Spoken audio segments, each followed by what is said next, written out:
The shimmering, crystalline walls of the Citadel Council chamber pulsed with a nervous energy that resonated through the very stones. Shadows danced across the faces of the assembled dignitaries, their alien features etched with a mixture of fear and bewilderment. At the heart of the chamber, suspended in a gravity well that hummed with a low, mournful thrum, was the latest data stream, a kaleidoscope of chaotic signals, a cosmic maelstrom that had defied all attempts at decryption for cycles. This was the anomaly, a phenomenon that had thrown the galactic concordance into turmoil, a silent scream across the void, and its origin was, inexplicably, humanity. The species the Council had deemed inconsequential, a footnote in the grand tapestry of the cosmos, was now the source of a mystery that threatened to unravel the delicate threads of galactic peace. Grand Admiral Xyler of the Krill Dominion, his chitinous exoskeleton gleaming under the chamber's artificial sun, was the first to break the tense silence. "The reports are contradictory," he rasped, his voice a low, grinding sound. "The signals suggest a conflict, a prolonged engagement of unimaginable scale. But against whom, and for how long has this war raged?" His mandibles clicked in a gesture of frustrated confusion. Ambassador Alara of the Sylvani Collective, her bioluminescent skin flickering with agitation, leaned forward, her multifaceted eyes reflecting the swirling data stream. "The energy signatures are unlike anything we've encountered," she murmured, her voice a melodic chime. "They defy classification. It's as if their weapons operate on principles we haven't even conceived of, and the sheer duration, millennia perhaps, to wage war for such an extended period. It's a level of commitment that borders on insanity." The whispers that rippled through the chamber amplified the fear. Millennia of conflict, a species fighting with weaponry unknown. The implications were staggering. Was it a single monumental war or a series of smaller conflicts, a constant state of turmoil? And more importantly, could the Concordance be drawn into it? The Council, for centuries a bastion of peace and cooperation, was now gripped by an unprecedented crisis. A species, isolated on a remote world, had somehow achieved a level of technological and strategic sophistication that baffled the most advanced civilizations in the galaxy. The Grand Arbiter Kale, a towering being of solidified light, finally spoke, his voice resonating with an authority that quelled the murmurs. "We have exhausted every known method of communication," he stated, his voice a gentle but firm vibration. "Attempts to establish contact have been met with silence, or rather with a continuation of the chaotic signals. We have been sending probes, we have sent envoys, nothing. The only response we get is that ever-expanding cacophony of war." The Arbiter paused, his crystalline form shifting slightly as he weighed the gravity of the situation. "We must consider all possibilities. Are we dealing with a species that is inherently hostile, or are we witnessing a conflict that has consumed them so utterly that they are incapable of external communication? We have to be prepared for both possibilities." The tension in the chamber was palpable. The fate of the Concordance, and perhaps the galaxy itself, hung in the balance, tied to a species the Council knew next to nothing about. A young counselor from the Xyler Dominion, still unseasoned in the ways of galactic politics, nervously raised a segmented appendage. "Perhaps we should consider a preemptive strike," he stammered, his voice betraying his inexperience. "If they are at war, and if they are as powerful as the signals suggest, it would be prudent to eliminate the threat before it can expand." The proposal was met with a chorus of horrified gasps. The very foundation of the Concordance was built on the principle of non-interference, of peaceful diplomacy. The idea of initiating a war based on speculation and fear was anathema to everything the Council stood for. The old ambassador of the Zidonian hegemony, a being of immense wisdom and experience, his form a swirling nebula of cosmic dust, slowly shook his head. "Such action would be a violation of our core tenets," he intoned. "Furthermore, it would be an act of ignorance. We know so little about this species. To strike first would be to condemn ourselves to the very chaos we seek to avoid." The debate continued for cycles, the Council locked in a stalemate of fear and indecision. The data stream continued its relentless, enigmatic dance, a constant reminder of the unknown threat. Some advocated for a complete quarantine, severing all ties with the human world and hoping the conflict would simply fade away. Others argued for a more aggressive approach, advocating for reconnaissance missions, for the collection of more data. Still others, the idealists, the dreamers, held on to the hope of peaceful contact. They believed that despite the chaotic signals, there might be a chance for understanding, for alliance. Amidst the rising discord, a voice, calm and measured, cut through the clamor. It belonged to the representative of the enigmatic order, a shadowy organization known for its mastery of esoteric knowledge and its long, patient observation of galactic events. The signals are not random, the representative, a being of pure energy contained within a perfectly smooth obsidian sphere, intoned. They contain structure. Within the chaos there are patterns, and those patterns they speak of order. A ripple of bewilderment moved through the chamber. The enigmatic order rarely spoke, and when they did, their words held immense weight. Grand Admiral Zyler turned, his chitinous face a mask of intense curiosity. "Elaborate," he demanded, his voice low and dangerous. The obsidian sphere pulsed slightly. "We have been analyzing the data stream, isolating the components of the signals, the subfrequencies that make up the whole. We have discovered that within this symphony of war, there are repeated messages. Not coherent language, not as we understand it, but complex sequences of data embedded within the chaotic pulse. And we believe these messages are a form of mapping, a navigational framework that traces the human war, marking the theaters of conflict, their strategic deployment, and the systems under siege." The chamber fell silent. The implications were immense. These humans weren't merely at war, they were meticulously documenting it.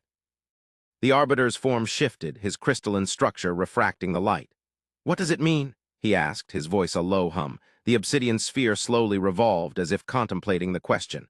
"It means," the voice finally echoed through the chamber, "that they are not simply fighting, they are studying, learning, adapting, and they are doing so on a scale that surpasses anything we have ever witnessed."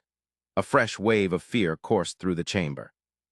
The idea of a species constantly evolving, refining its strategies, learning from its mistakes, presented a terrifying prospect. The humans were not just a threat, they were a rapidly evolving one. The Council's fear intensified. Whatever the humans were doing, they were doing it on a level that defied comprehension. The debate raged on, now laced with a new layer of dread.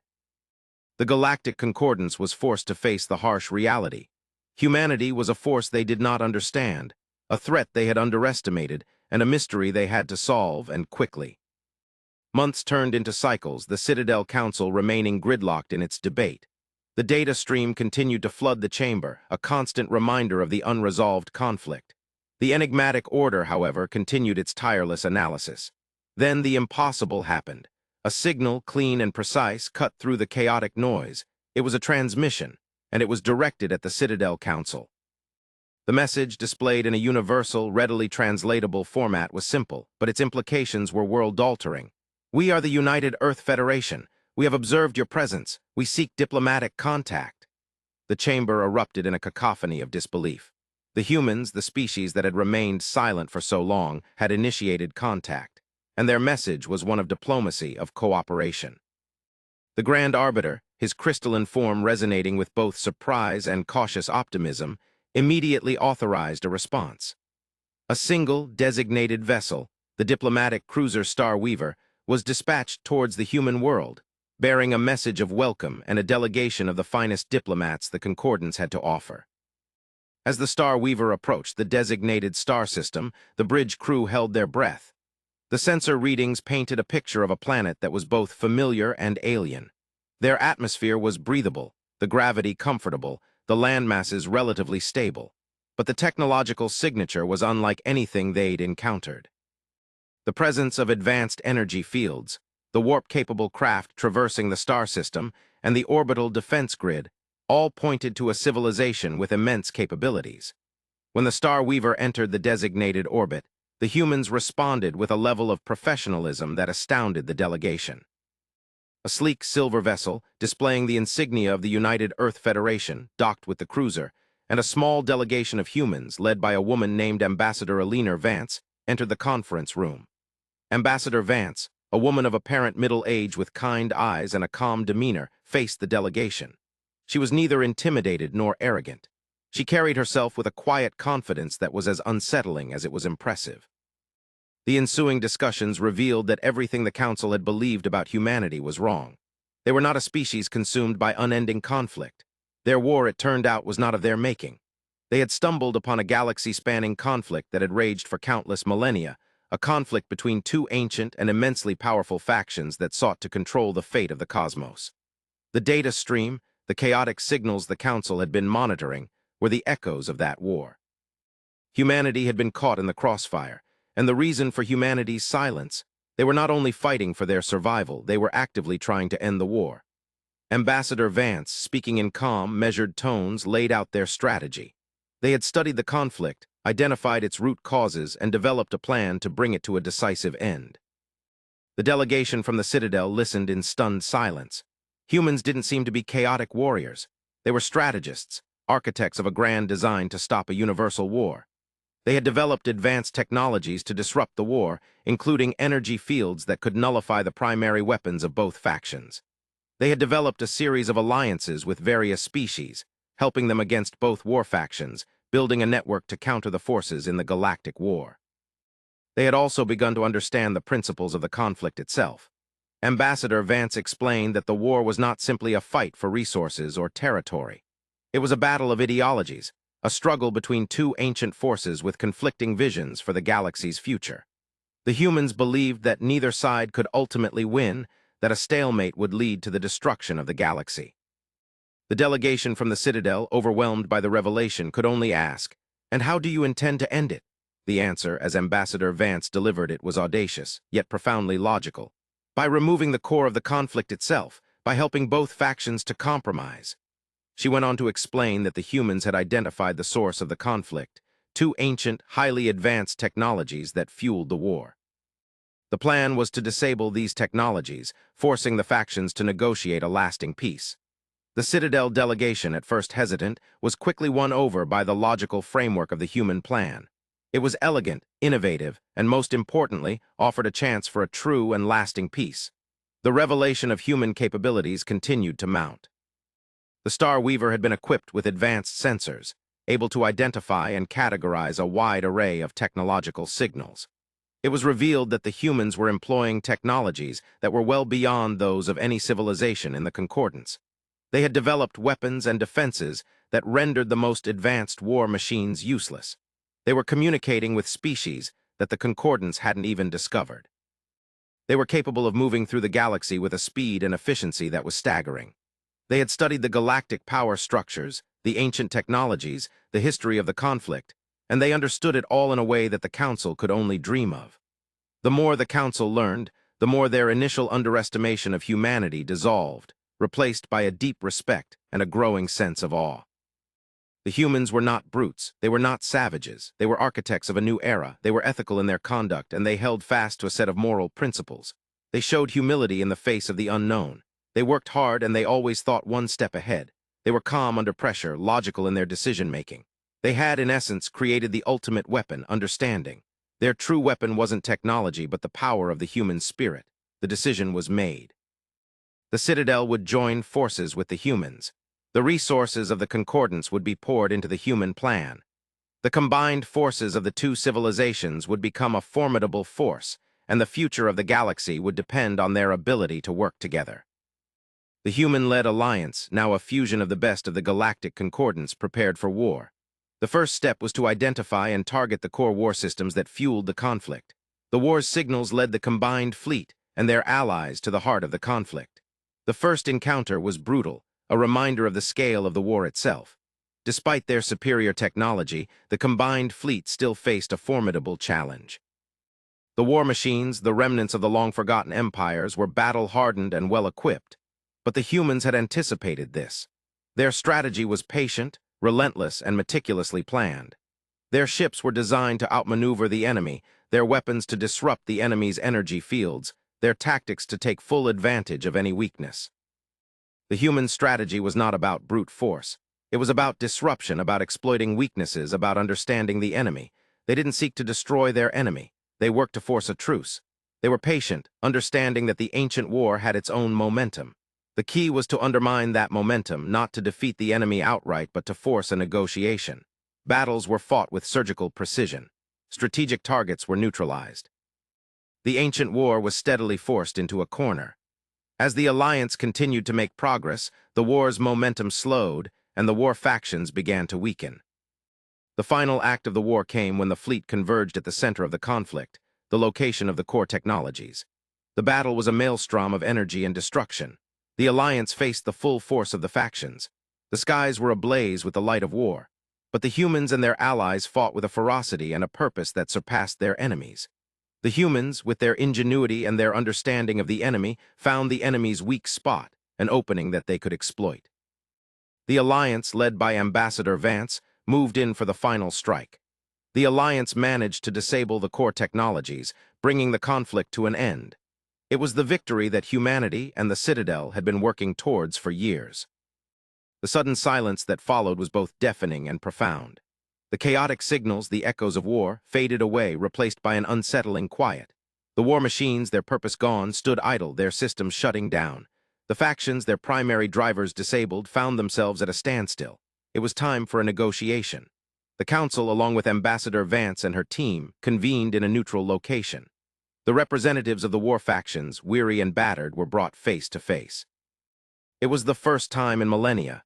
After days of tense negotiations under the watchful eye of the human team, a treaty was agreed upon. Peace was declared. The galaxy would start again. As the Citadel Council and the human delegation prepared to depart, a new message flashed across the Citadel's communication arrays. It was an ancient signal, a message from beyond, a signal that had been carefully hidden and encrypted. As the message was decrypted, the delegation and the humans leaned in to look. The signal's source was the very edge of the universe, a region of space that the Citadel and the humans had only theorized about. The message was a warning, a prophecy of a coming darkness, a cosmic threat that would dwarf the long-forgotten war.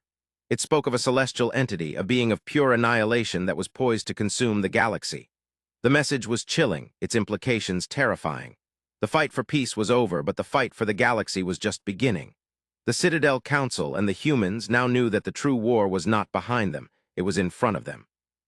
The Alliance had just been born, and the galaxy's fate was now in their hands. Ambassador Vance, her face set with grim determination, turned to the Council. "We have averted one catastrophe," she said, her voice calm and resolute. "Now we face a greater one. We will prepare. We will use the knowledge, the technology, the lessons we have learned to prepare ourselves. We will stand against this threat together." The Council members, their faces grim, looked at each other, their minds racing. They understood what this meant. The peace they had fought so hard for would be tested. Their alliance, now their only hope, had to survive. As the leaders looked to their fleet, they had no fear, only the grim determination to fight for their civilization. The final scene took place within the human flagship, the USS Hope, the most advanced vessel in the combined fleet. Ambassador Vance, standing on the bridge, looked out at the stars. The vastness of the cosmos was humbling. Humanity, now an integral part of the galactic community, had found its purpose. It had always been there, hidden in the whispers of war, the messages in the chaos, the patterns in the universe. The future was uncertain, the threat looming. But the humans had never backed down from a challenge. They had faced the unknown before, and they would face it again. They would fight for the galaxy. They would fight for their allies. They would fight for the future. The bridge was filled with a sense of purpose, a quiet resolve, and a sense of shared destiny. The long war was over, the peace was won, and now the true adventure had begun. Humanity had not only intervened in a conflict, it had saved a galaxy, and now it was ready to explore a vast unknown, the last frontier of existence.